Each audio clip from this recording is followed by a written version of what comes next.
सबसे पहले जो आपका जो चैनलों को मेरा नमस्कार, आपका दर्शकों को मेरा नमस्कार।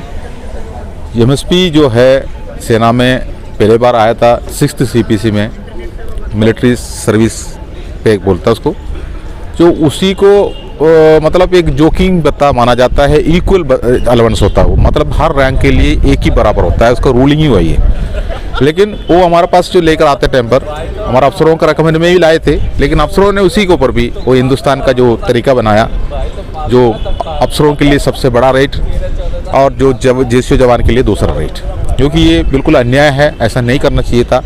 जो शुरुआत में जो 6th CPC में इसको ऊपर आवाज़ नहीं उठा, तो 7th CPC जब से आ गया तो फिटमैन फैक्ट के हिसाब से वो आज अफसरों के लिए 15,500 और हमारा जेसीओ जवान के लिए 5,200 और अपना MNS जो है मिलिट्री नर्सिंग सर्विस जो है उनके लिए वो 10,500 बन गए। तो पहले जो 10,500 जो बनना, जो नर्सिंग अफसरों का बात बता रहा हूँ, नर्सिंग अफसरों को भी जेसीओ जवान के हिसाब से ही दे रहे थे। बाद में 2017 में जो नर्सिंग सर्विस को भी 10,500 कर दिया, जो कि वो अफसर कैटेगरी में आता है। लेकिन MSP अफसर की और जेसीओ जवान के हिसाब से अलग अलग नहीं होता है, भेदभाव नहीं होता है, वो एक जोखिम तरीका से है। सबसे बड़ा जोखिम अगर माना जाता है तो फिर वो सिपाही है, तो फिर 15,500 सिपाही को मिलना चाहिए था। लेकिन हमारे अफसरों ने जो सुरक्षित रहता है, हम ये नहीं बोल रहा हूँ अफसर सुरक्षित रहता है, लेकिन फिर भी उनको सुरक्षित रखा जाता है। जो आर्मी का जो फॉरवर्ड स्टेशन में, जैसे हमारा ऑपरेशन एरिया में अफसर का जो टेंट हो या ट्रेंच हो या उनका गाड़ी हो, हर जगह पर उनको सुरक्षित रखा जाता है। और जवान और जेसीओ सुरक्षा कवच बना कर रखता है। सुरक्षा कवच के अंदर से ऑर्डर मिलने के बाद ही हमारा अधिकारी वहाँ पर आता है, लेकिन उनको 15,500 दिया है। लेकिन हम सरकार ने दे दिया, हम इसके लिए नहीं बोल रहा हूँ, लेकिन उसी के ऊपर हमारा एक सवाल उठा है। हमने ये सरकार को कह रहा है, वो अगर इक्वल अलाउंस है, अगर सरकार के पास पैसा नहीं है तो 5,200 रुपये सबको दो, अगर नहीं है तो 15,500 उनको दिया है तो उस हिसाब से हमारा बढ़ा दो। लेकिन ये जो बात जो था, इसी के पीछे हमारा अधिकारियों को भी पता चला बहुत बड़ा अन्याय हुआ है, इसका आवाज़ उठा है 7th CPC में, और हमारा ORP का स्केल्स आया उसी टाइम पर इसका आवाज़ उठा। तब जो चालाकी से जो नर्सिंग अफसरों को जो 10,500 दिया गया था, जो कि अफसरों का नाम लेकर, लेकिन जो नर्सिंग कैटेगरी जो होता है उनका नाम पर कोई वेपन्स नहीं होता है, आर्म्स को तो नहीं होता है, उनका कोई बटालियन नहीं होता है, उनका कोई रेजिमेंट नहीं होता है, उनको बॉर्डर में पोस्टिंग नहीं होता है, फील्ड ऑफिसर एम्बुलेंस में पोस्टिंग नहीं होता है, वो बिल्कुल जो हमारा मिलिट्री हॉस्पिटल में रहता है। तो ऐसे लोगों को दे दिया। तो एक सवाल ये उठ रहा है, जेसीओ जवान से भी ज़्यादा खतरा नर्सिंग सर्विस को है करके हमारा वरिष्ठ अधिकारियों ने जो अदालत को बताया, तो तभी तो उनको मिला। तो इसको ऊपर हम लोग चैलेंज किया है, मांग किया है। तो सरकार के साथ में मिलकर हमारा वरिष्ठ अधिकारियों ने चालाकी के साथ में इसको MSP को केस ले जाकर सुप्रीम कोर्ट में डाला, नहीं सॉरी सुप्रीम कोर्ट नहीं है, हाई कोर्ट में डाला, दिल्ली हाई कोर्ट में उस केस चल रहा है। एक बात ये भी है इस केस के पीछे, मैं आपको ये बता रहा हूँ, ये चालाकी से मैं पहले बताया था, चालाकी से किया है, क्योंकि इसका पिटिशनर जितना भी है जेसीओ जवान है, लेकिन इसको चलाने वाला जो है वो अफसरों के दिमाग से होता है। जो एक जगह पर अफवाह, एक जगह पर कन्फ्यूजन, इसी जैसा MSP केस चल रहा है।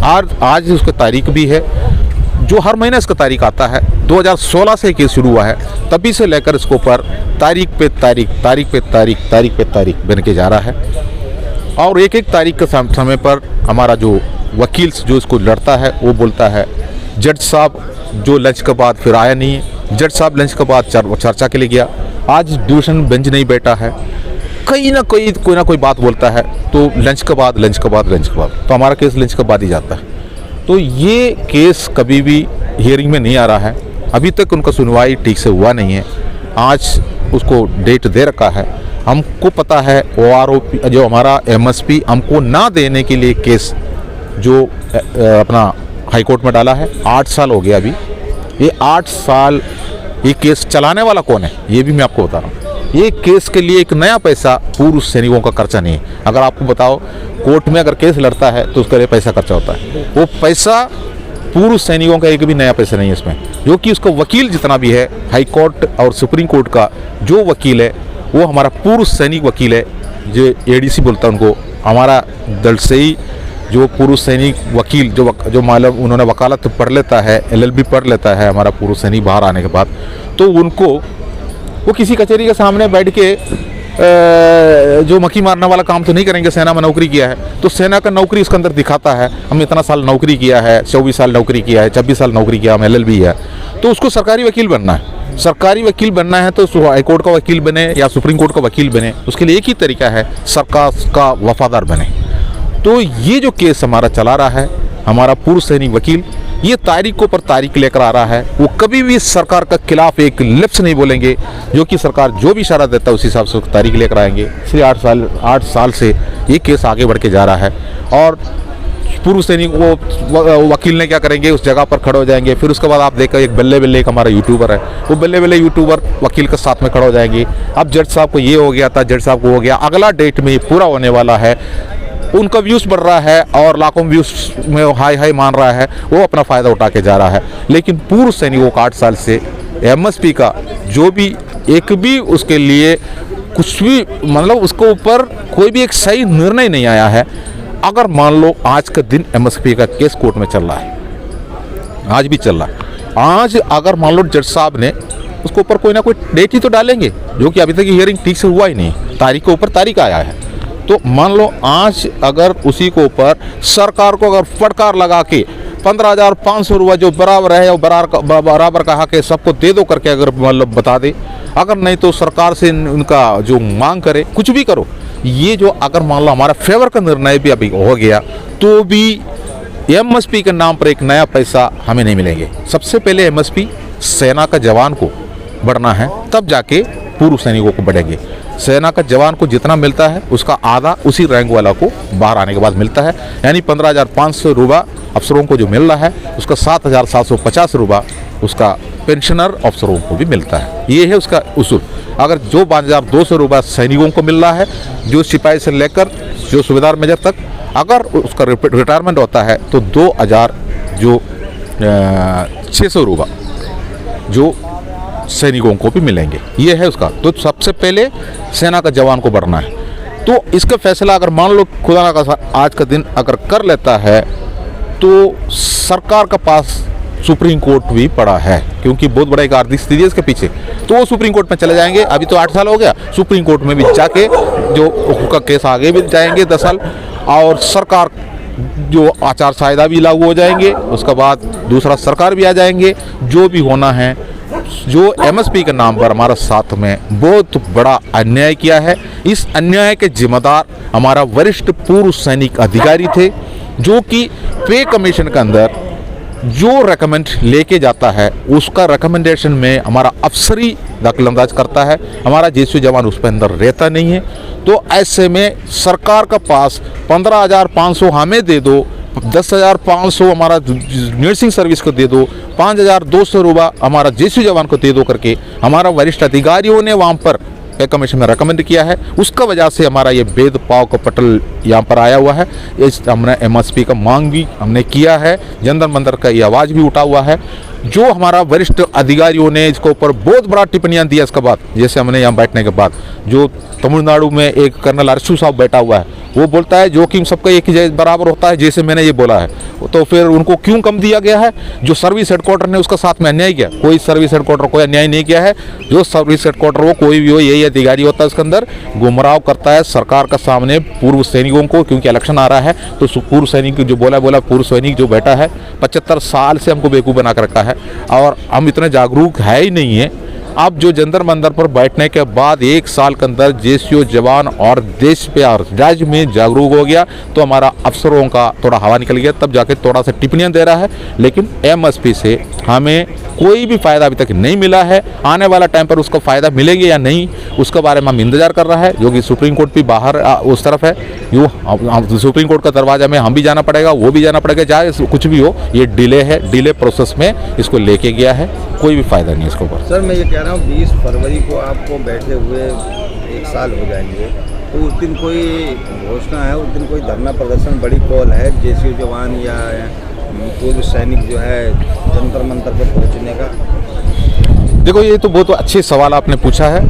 4 तारीख का जो हमारा 4 फरवरी का जो हमारा प्रोग्राम पे हमने जो जम्मू कश्मीर का जो महाराष्ट्रपुरा में हम लोगों ने निर्णय लिया है, क्योंकि वहाँ पर जितना भी जो हमारा बड़ा जो हमारा संगठन का जो एग्जीक्यूटिव मीटिंग हुआ था, उन्होंने उस जगह पर निर्णय लिया है। हमने जंतर मंतर का आंदोलन का सुनवाई ठीक तरीक़ा से सरकार नहीं सुन रहा है, उसके लिए एक बड़ा कोर्स करना है। उसका तैयारियों पर हर राज्य में अभी भी मीटिंगें चल रहा है। जंतर मंतर में हम लोग ने यहाँ पर सांकेतिक धरना लगा कर हम इसको मंच को संभाल के आके जा रहा है, लेकिन इसका हर जगह पर चर्चा चल रहा है। अब आपको आचार संहिता लगने के पहले आचार संहिता लगने के बाद हमको यहाँ बैठने का परमिशन नहीं मिलता है, उसको चुनाव आयोग से परमिशन लेना पड़ता है। चुनाव आयोग से परमिशन सिर्फ वो चुनाव प्रचार के लिए किया जाता है, मिला जाता है। तो ऐसे में हमारा कोई चुनाव प्रचार नहीं है, हमारा मांग है, इसलिए हमारा तो ऐसे समाप्त हो जाएंगे।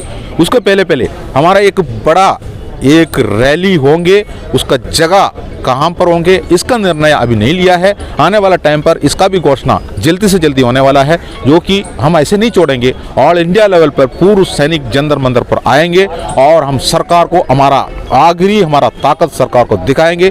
सरकार बने जो यही सरकार बने या दूसरा सरकार बने, हम सरकार के ऊपर या राजनीति के ऊपर जाके हम सरकार को गिराने वाला कोई काम नहीं कर रहा हूँ। हम पूर्व सैनिक है, चाहे सरकार कोई भी बैठा हो, या वहाँ पर गद्दी में कांग्रेस बैठे, आम आदमी पार्टी बैठे, या उस जगह पर बीजेपी बैठे, हम पूर्व सैनिक है। सारे जो भी राजनीति पार्टी बैठा होगा उसी टाइम पर हम बॉर्डर का हिफाजत कर रहा है, आज भी कर रहा है। हम देश का पूर्व सैनिक है, हम किसी कोई पर्टिकुलर राजनीति पार्टी का पूर्व सैनिक नहीं है।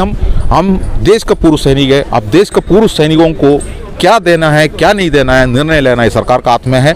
हम देखो ये मांग करने वाला जो तरीका जंतर मंतर पे आपने कल देखा है, यहाँ 4 चीफ मिनिस्टर आए थे यहाँ पर, केरल का चीफ मिनिस्टर, पंजाब का चीफ मिनिस्टर और अपना दिल्ली का चीफ मिनिस्टर और फारूक अब्दुल्ला जो पुराना चीफ मिनिस्टर जम्मू कश्मीर का, ये सब यहाँ पर आए। यही जंतर मंतर पे आवाज़ उठाया इन्होंने। क्यों आवाज़ उठा रहा है? ये चीफ मिनिस्टर के पास कोई पावर नहीं है क्या, जो सीधा जाके वो आराम से जाके प्राइम मिनिस्टर के सामने बैठ के अपना बातें कर सकता है? लेकिन अगर वो वहाँ मजबूरियाँ कुछ भी है, प्रधानमंत्री उनको बोल सकता है, मजबूरी वो सुन सकता है। लेकिन ये सब ड्रामाबाजी चुनाव का टाइम पर आता है, हमें इससे कोई मतलब नहीं है। हम भी इस देश का जो पूर्व सैनिक है, जो केंद्र सरकार का काम है, हमारा मेमोरेंडम के ऊपर विचार करे और हमने मांगा हुआ जुडिशियल कमिटी हमें दे। अगर नहीं तो आने वाला जो हमारा रैली पे सरकार को वोट का चोट भी लग सकता है।